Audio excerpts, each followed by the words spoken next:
Hi friends, പ്രേമം സീരീസിൻ്റെ 287-ാം അധ്യായമാണ് ഞാൻ നിങ്ങളോട് പറയാൻ പോകുന്നത്. നിങ്ങൾക്കിത് ഇഷ്ടപ്പെട്ടാൽ ലൈക്ക് ചെയ്ത് സപ്പോർട്ട് ചെയ്യണേ. സത്യഭാമയ്ക്ക് കടുത്ത ദേഷ്യം വന്നിരുന്നു. മരിച്ചുപോയ തൻ്റെ ആദ്യ ഭാര്യയെ വാസുദേവൻ പിന്തുണച്ച് സംസാരിക്കുന്നത് കേട്ടപ്പോൾ അവർക്ക് സ്വയം നിയന്ത്രിക്കാനായില്ല. നിങ്ങളുടെ യഥാർത്ഥ പ്രശ്നം എന്താണ്? ഞാനും നിങ്ങളുടെ ഭാര്യയാണെന്ന കാര്യം മറന്നു പോകരുത്, അവർ രോഷത്തോടെ പറഞ്ഞു. എന്നിട്ടും നിങ്ങൾ ഇപ്പോഴും ആ പഴയ സ്ത്രീയെ ഓർത്തുകൊണ്ടിരിക്കുകയാണോ? അതത്ര നല്ല ശീലമല്ല, ഞാൻ പറഞ്ഞേക്കാം. സംസാരം അവിടെയും നിർത്തിയില്ല. അതുപോലെ തന്നെ ആ നീലിമ, അവളും അവളുടെ അമ്മയെപ്പോലെ ഭയങ്കര വാശിക്കാരിയാണ്. സത്യഭാമ ഇത്രയും പറഞ്ഞപ്പോൾ കേട്ടുനിന്ന വാസുദേവന്റെ മുഖം ദേഷ്യം കൊണ്ട് ചുവന്നു. അഞ്ജലിയുടെ മനസ്സും അമ്മയുടെ പക്ഷത്ത് തന്നെയായിരുന്നു. എങ്കിലും ഈ സാഹചര്യത്തിൽ അച്ഛനും അമ്മയും തമ്മിൽ ഒരു വലിയ പ്രശ്നമുണ്ടാകുന്നത് കാണാൻ അവൾ ആഗ്രഹിച്ചില്ല. അതുകൊണ്ട് ആ വഴക്കിനിടയിൽ ഇടപെടാൻ തന്നെ അവൾ തീരുമാനിച്ചു. അമ്മേ, ദയവായി ഒന്ന് നിർത്തുന്നുണ്ടോ? മരിച്ചുപോയവരെ കുറ്റം പറഞ്ഞിട്ട് നമുക്ക് പ്രത്യേകിച്ച് ഒരു കാര്യവുമില്ല. ഈ അവസ്ഥയിൽ നമുക്ക് എന്ത് ചെയ്യാൻ സാധിക്കുമെന്ന് ആദ്യം ചിന്തിക്കേ, അഞ്ജലി പറഞ്ഞു. അത് അവളുടെ കൂടി ആവശ്യമായി മാറിയിരുന്നു. മകളുടെ സംസാരം കേട്ടപ്പോൾ സത്യഭാമ അല്പം ശാന്തയായി. എന്നാൽ വാസുദേവൻ തികച്ചും വല്ലാത്തൊരു മാനസികാവസ്ഥയിലായിരുന്നു. അയാൾ അല്പം മാറി നിന്ന് ചിന്തിക്കാൻ തുടങ്ങി. ഇതിൽ എനിക്കിനി പ്രത്യേകിച്ച് ഒന്നും ചെയ്യാനുണ്ടെന്ന് തോന്നുന്നില്ല. ബിസിനസ്സിൻ്റെ കാര്യത്തിൽ സിദ്ധാർത്ഥിനെ തോൽപ്പിക്കാൻ എനിക്ക് കഴിയില്ല. എൻ്റെ കയ്യിൽ അതിനാവശ്യമായ പണവുമില്ല, അയാൾ നിരാശയോടെ പറഞ്ഞു. സത്യം പറഞ്ഞാൽ ഞാനിപ്പോൾ ആത്മഹത്യയുടെ വക്കിലാണ്. അത് കേട്ടപ്പോൾ അഞ്ജലി തൻ്റെ അച്ഛനെ പുച്ഛത്തോടെ ഒന്ന് നോക്കി. ഈ അനുഭവിക്കുന്നതൊന്നും ഞങ്ങളുടെ വിധിയായി തള്ളിക്കളയാൻ അവൾ തയ്യാറായിരുന്നില്ല. അവളുടെ മനസ്സിൽ നീലിമയോട് കടുത്ത വിരോധം തോന്നി. അതോടൊപ്പം സിദ്ധാർത്ഥിനെ പോലെയുള്ള ശക്തനായ ഒരു വ്യക്തിയുടെ പ്രണയിനിയാകാൻ കഴിഞ്ഞതിൽ അവളോട് അസൂയയും ഉണ്ടായിരുന്നു. എന്നാൽ കുറച്ച് ദിവസങ്ങൾക്ക് മുൻപ് വന്ന ഒരു വാർത്ത അഞ്ജലിയും കേട്ടിരുന്നു. അത് ലാവണ്യയുടെയും സിദ്ധാർത്ഥിൻ്റെയും വിവാഹ വാർത്തയായിരുന്നു. അങ്ങനെയെങ്കിൽ നീലിമയുടെ സ്വപ്നങ്ങൾ തകർന്നിട്ടുണ്ടാകുമെന്ന് അവൾ ഉറപ്പിച്ചു. അത് ആലോചിച്ചപ്പോൾ അഞ്ജലിക്ക് പറഞ്ഞറിയിക്കാൻ കഴിയാത്ത സന്തോഷം തോന്നി. കാരണം നീലിമയുടെ പരാജയം അവളുടെ സ്വന്തം വിജയമായി അഞ്ജലി കണക്കാക്കി. ദേ, എനിക്കൊരു ഐഡിയ തോന്നുന്നു, പെട്ടെന്ന് സത്യഭാമ വാസുദേവനെ നോക്കി പറഞ്ഞു. നീലിമ ഇപ്പോൾ സിദ്ധാർത്ഥിനൊപ്പമല്ലേ ഉള്ളത്? നമുക്ക് അവളോട് തന്നെ കാര്യങ്ങൾ സംസാരിക്കാം. എന്തായാലും നിങ്ങൾ അവളുടെ അച്ഛനല്ലേ? അപ്പോൾ ഈ അവസ്ഥയിൽ നിങ്ങളെ സഹായിക്കേണ്ടത് അവളുടെ ഉത്തരവാദിത്വം കൂടിയാണ്. നമുക്ക് ആ വഴിയൊന്ന് ചിന്തിച്ചു നോക്കിയാലോ? അത് കേട്ടതും അയാൾ തൻ്റെ ഭാര്യയെ രൂക്ഷമായി തുറിച്ചു നോക്കി. പണ്ട് നീലിമയെ ഭൈരവന്റെ ക്ലബിലേക്ക് പറഞ്ഞുവിട്ടത് സത്യഭാമയുടെ ഇതേപോലെയുള്ള നിർബന്ധപ്രകാരമായിരുന്നു. അതിൻ്റെ ഫലമായി സിദ്ധാർത്ഥിൻ്റെ ശത്രുത വേണ്ടുവോളം വാങ്ങിച്ചു വെച്ചിട്ടുമുണ്ട്. അതുകൊണ്ട് തന്നെ ഈ പദ്ധതി ഒരിക്കലും നടപ്പിലാകുകയില്ലെന്ന് അയാൾക്ക് ഉറപ്പായിരുന്നു. സത്യഭാമയുടെ വാക്കുകേട്ട് ഓരോന്ന് ചെയ്തു കൂട്ടിയതിൽ വാസുദേവൻ ആ നിമിഷം ശരിക്കും കുറ്റബോധം തോന്നി തുടങ്ങിയിരുന്നു. അപ്പോൾ ഞാൻ ഇതിനെപ്പറ്റി നീലിമയോട് പോയി സംസാരിക്കണം അല്ലേ? നീ ഈ പറയുന്നത് നടക്കുന്ന വല്ല കാര്യമാണോ? അയാൾ അക്ഷമയോടെ പിറുപിറുത്തു. നിങ്ങൾ എന്തിനാ ഇത്ര മടി കാണിക്കുന്നത്? അവൾ നിങ്ങളുടെ മകളല്ലേ? അവൾ കാരണമാണ് ഈ കുടുംബം ഈ അവസ്ഥയിലെത്തിയത്. സത്യഭാമ വിട്ടുകൊടുത്തില്ല. അതുകൊണ്ട് നമ്മുടെ കുടുംബത്തിനോട് അവൾക്കൊരു ബാധ്യതയുണ്ട്. ഇനിയുള്ള കാര്യങ്ങളെല്ലാം അവൾ ചെയ്യട്ടെ, യാതൊരു ഉളുപ്പുമില്ലാതെ അവർ പറഞ്ഞു.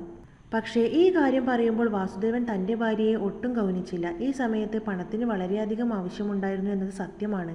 എങ്കിലും തൻ്റെ ആത്മാഭിമാനം ഇനി ആർക്കു മുന്നിലും അടിയറവ് വയ്ക്കാൻ അയാൾ തയ്യാറല്ലായിരുന്നു. അത് സ്വന്തം മകളായ നീലിമയുടെ മുൻപിലാണെങ്കിൽ പോലും വേണ്ടെന്ന് അയാൾ തീരുമാനിച്ചു. അവർ മൂന്ന് പേർക്കുമിടയിൽ വല്ലാത്തൊരു സംഘർഷം നിമിഷങ്ങളോളം നിറഞ്ഞു നിന്നു. അച്ഛാ, അവളെക്കൊണ്ട് ഇനി എന്തെങ്കിലും ഉപകാരമുണ്ടാകുമെന്ന് എനിക്ക് തോന്നുന്നില്ല. അഞ്ജലി ആ നിശബ്ദത മുറിച്ചു. നീലിമയ്ക്ക് ഈ കാര്യത്തിൽ ഒന്നും ചെയ്യാൻ പറ്റില്ലെന്നാണ് ഞാനും മനസ്സിലാക്കിയിരുന്നത്, അവൾ തുടർന്നു. കാരണം സിദ്ധാർത്ഥ് മറ്റൊരു പെൺകുട്ടിയെ വിവാഹം കഴിക്കാൻ പോവുകയാണ്. ന്യൂസിലൊക്കെ അതിനെപ്പറ്റിയുള്ള റിപ്പോർട്ടുകൾ ഉണ്ടായിരുന്നല്ലോ. അതിനർത്ഥം സിദ്ധാർത്ഥ് നീലിമയെ ഒഴിവാക്കി എന്നല്ലേ? മാത്രമല്ല ഈ ഇടയായി അവളെ കാണാനില്ലെന്നും പറഞ്ഞു കേട്ടിരുന്നു, അഞ്ജലി പറഞ്ഞു നിർത്തി. അത് കേട്ട് വാസുദേവനും സത്യഭാമയും ഒരുപോലെ സ്തംഭിച്ചു നിന്നു. നീ എന്താ അഞ്ജലി പറയുന്നത്? നീലിമയെ കാണാനില്ലെന്നോ? സത്യഭാമ ഞെട്ടലോട് ചോദിച്ചു. അതെ അമ്മേ, നീലിമ ഇപ്പോൾ എവിടെയാണെന്ന് ആർക്കും കൃത്യമായി അറിയില്ല, അഞ്ജലി മറുപടി നൽകി. അപ്പോൾ സിദ്ധാർത്ഥൻ മിടുക്കനാണ്. സത്യഭാമയുടെ മുഖം തെളിഞ്ഞു. ഇപ്പോഴായിരിക്കും അവൻ അവളുടെ യഥാർത്ഥ സ്വഭാവം മനസ്സിലാക്കിയത്. അതുകൊണ്ട് അവളെ വീട്ടിൽ നിന്നും പുറത്താക്കിയതാവും.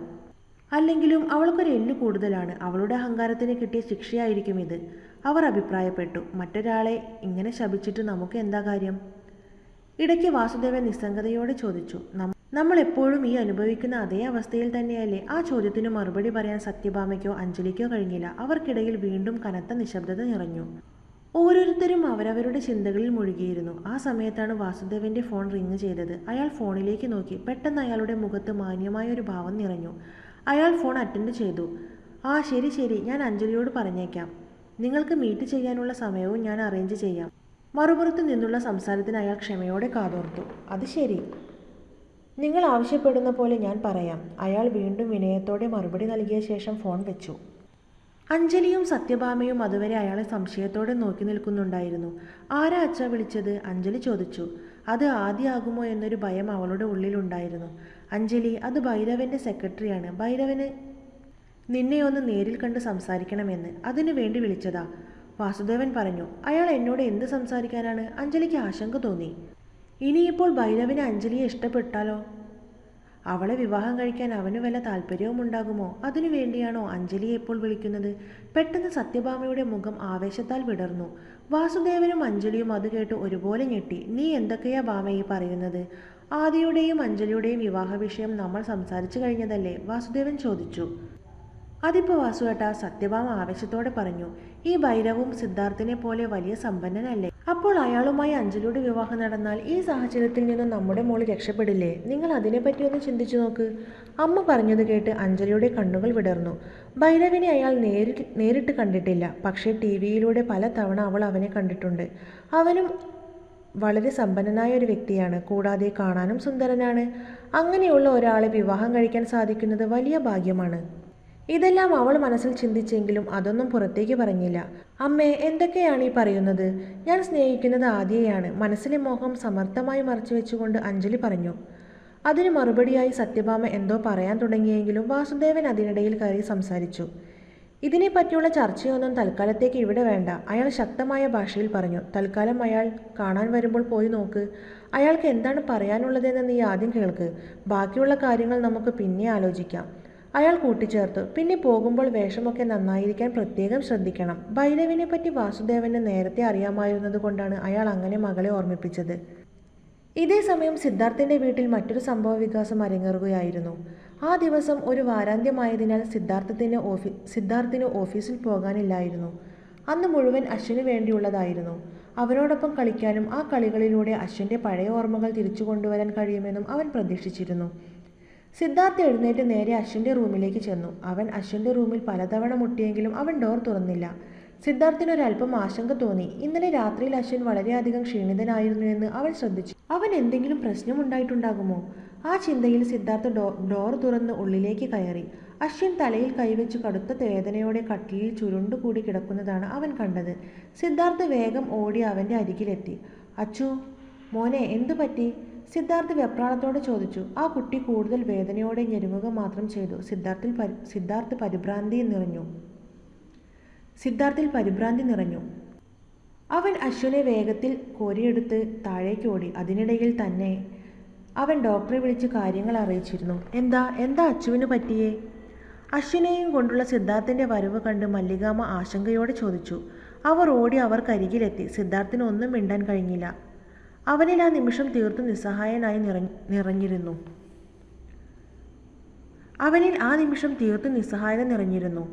വൈകാതെ തന്നെ അവിടെ ഡോക്ടർ എത്തി. അദ്ദേഹം അശ്വിനെ വിശദമായി പരിശോധിച്ചു.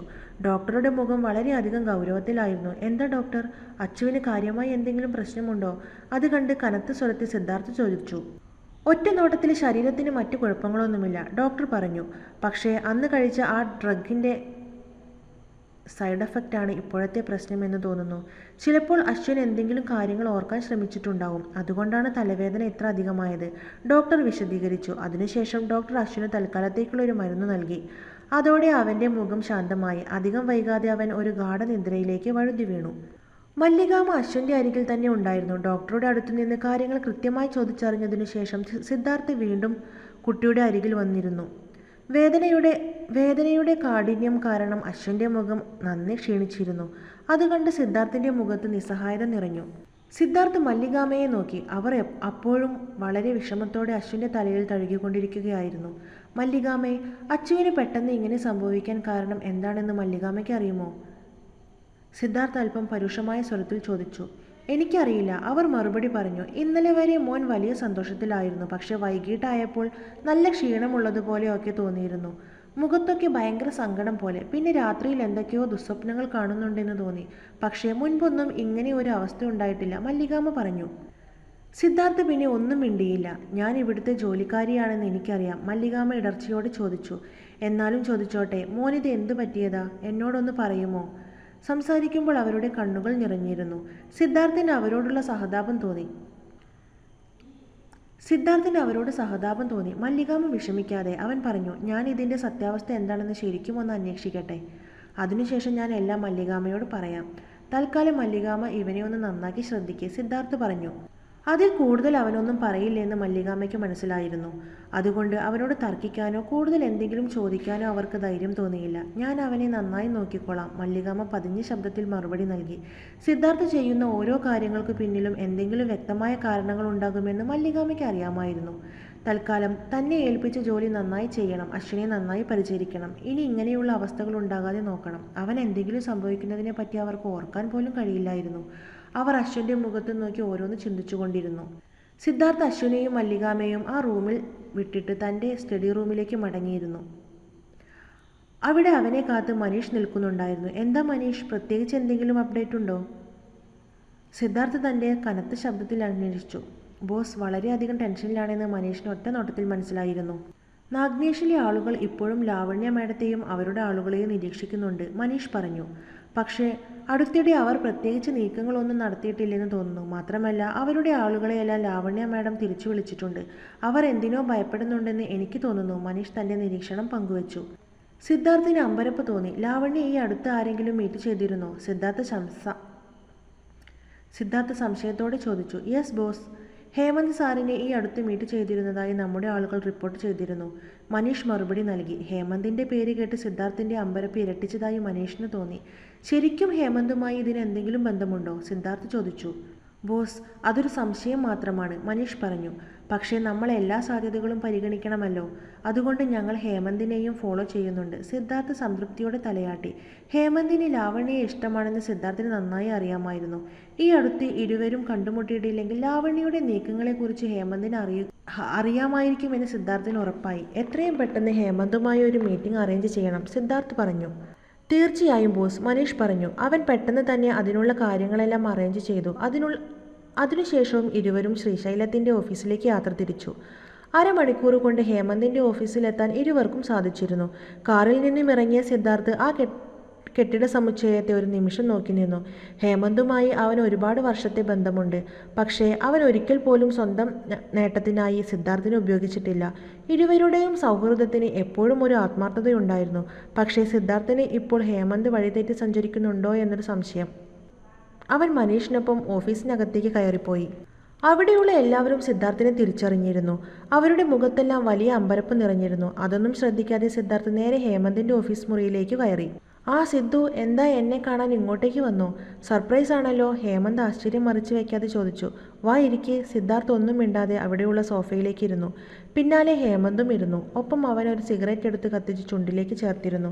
സിദ്ധാർത്ഥ് അവനെ അടിമുടി നിരീക്ഷിച്ചു നോക്കി. ഹേമന്തിൽ ഒരുപാട് മാറ്റങ്ങൾ പ്രകടമായിരുന്നു. ആകെ ക്ഷീണിച്ച് വിളറി വെളുത്ത് വല്ലാത്തൊരു കോലമായി മാറിയിരിക്കുന്നു. നമ്മൾ തമ്മിൽ കണ്ടുപിരിഞ്ഞിട്ട് അധികമായില്ലല്ലോ ഹേമന്ത്, അതിനിടയിൽ നിനക്ക് എന്താ സംഭവിച്ചത്? ആകെ കോലം കെട്ടല്ലോ, സിദ്ധാർത്ഥ് ചോദിച്ചു. എനിക്കറിയില്ലടാ, ചിലപ്പോൾ ജോലി തിരക്കുകൊണ്ടാവും, അവൻ പുഞ്ചിരിയോടെ നിസ്സാരമായി പറഞ്ഞു. പിന്നെ വേറെയും കുറേ കാര്യങ്ങളുണ്ട്, ഞാൻ അതിനെപ്പറ്റി നിന്നോട് പിന്നെ പറയാം. ആ വാക്കുകളിൽ വിഷമവും നിസ്സഹായതയും അവൻ ഒളിപ്പിച്ചു വെച്ചിരുന്നു. അത് സിദ്ധാർത്ഥിന് എളുപ്പത്തിൽ മനസ്സിലായി. സീരിയസ്ലി ഹേമൻ, നീ അപ്പോൾ ഇവിടുത്തെ ജോലിയൊക്കെ കാര്യമായി എടുത്തോ? ശരിക്കും അത്ഭുതമാണല്ലോ, സിദ്ധാർത്ഥ് അവനെ കളിയാക്കി. കാരണം ഹേമന്തിന് ഒരിക്കലും ഈ ജോലി ഇഷ്ടമല്ലായിരുന്നുവെന്ന് സിദ്ധാർത്ഥിന് അറിയാമായിരുന്നു. അവൻ ഒരു ചിരിയോടെ സിഗരറ്റ് ആഞ്ഞു വലിച്ചു. പിന്നെ സിദ്ധാർത്ഥിനെ നോക്കി. എന്തു ചെയ്യാൻ? എല്ലാം കഷ്ടപ്പാടു തന്നെ, ഹേമന്ത് പറഞ്ഞു. ലൈഫ് എന്ന് പറയുന്നത് തന്നെ അൺപ്രഡിക്റ്റബിൾ അല്ലേ? പക്ഷേ ഞാൻ മാത്രമല്ലല്ലോ, നീയുമാണല്ലോ.